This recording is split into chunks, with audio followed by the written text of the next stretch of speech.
Alright, so in this video we're going to have a look at the 2022 financial statement of Besi Semiconductors. We have also looked at this company previously during their 2021 annual report, and we're going to see exactly how they did for the previous year. So if we move over to page 140-ish, this is where we'll find their income and financial statement for this annual year. And what I've done is I've taken all these numbers that are in these statements and I've put them into a new Excel spreadsheet, which also includes all the previous years as seen in my previous video.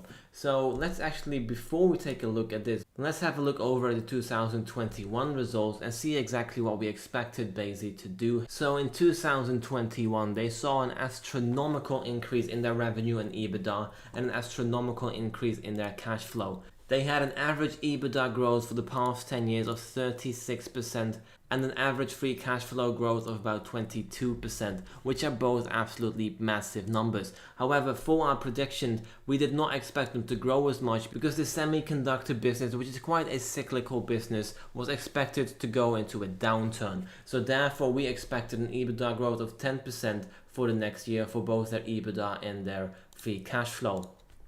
We also saw that their share price at that moment was 65 euros per share, which I actually expected to give an IRR of around 23%, which is an absolutely massive number. So let's see exactly what came true of our predictions and where we kind of missed the ball here. So if we now take our 2022 numbers and let's see if I can actually put them side to side. Like I mentioned, I predicted an EBITDA growth of 10% for 2022, but the moment that you look into the actual numbers, we have seen that in 2022, their revenue has decreased a little bit. So we've actually seen here that the EBITDA numbers decreased a little bit. Now, like I mentioned, semiconductors are often quite cyclical, so it's nothing unheard of. But of course, we also see the average numbers for the 10 years of around 30%, so we definitely expect them to perform better here in the future. They had an EBITDA of 317, even though we predicted around 370. Additionally, they also had a free cash flow of, we expected €3.82. Their actual number was €3.47. Relatively close, but still a little bit off from our prediction here. But the interesting thing when we look at this prediction, I mentioned last time I expected an IRR of around 23%, which is absolutely massive. The stock price back then was 65 euros, and if we actually look at the stock price at the end of the fiscal year, so in December 31st, they had a share price of 57 euros and 32 cents, so even a little bit lower than our last video. But if we look at the share price right now, we can see that the share price has risen up all the way to 93 euros at the time of making this video, so on the 29th of September.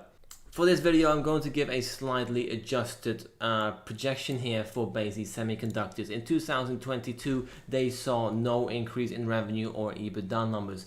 Now, I do very much expect Besi to keep on increasing their revenue and their EBITDA into the future because chips are more and more important into our everyday society. But at the same time, we've also seen many trade embargoes on semiconductors, which of course makes it a bit more tricky to be in this business. So I think actually for my projection, I'm going to decrease that EBITDA growth here by just 5% every single year for the first 5 years to really bring a bit more conservatism into the projection here.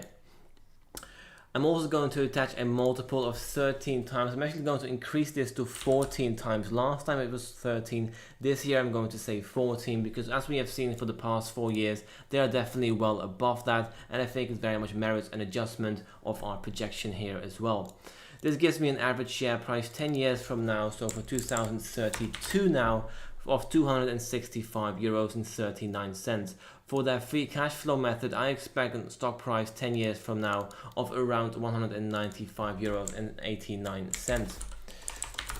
Taking both these projections, I expect an average share price of Besi in 10 years to be around 230 euros and 64 cents, giving us a compounding annual growth rate on the stock market alone of about 9.5%. But the moment that we include the free cash flow as projected in our free cash flow model, I expect an IRR, so an internal rate of return, of around 16-17% here.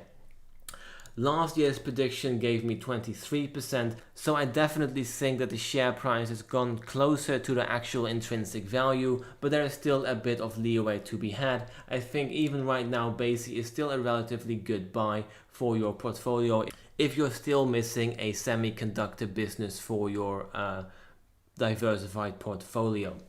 So yes, this was a short update on Besi. I definitely think the share price appreciated more to the actual value of the stock, but I definitely think there's still room to grow, considering that they continue to grow their numbers as they have been doing for the past 10 years. Of course, we're never really sure, you can't predict the future, but of course the historic numbers are a good indicator of what might happen. And if their past numbers have any predictive value, I think it's fair to say that they will continue to grow their revenue and thereby also their earnings. So this was a short update on Besi Semiconductors. Thank you very much for watching. Don't forget to like, subscribe and all that good stuff, and I'll see you in the next one. Cheerio!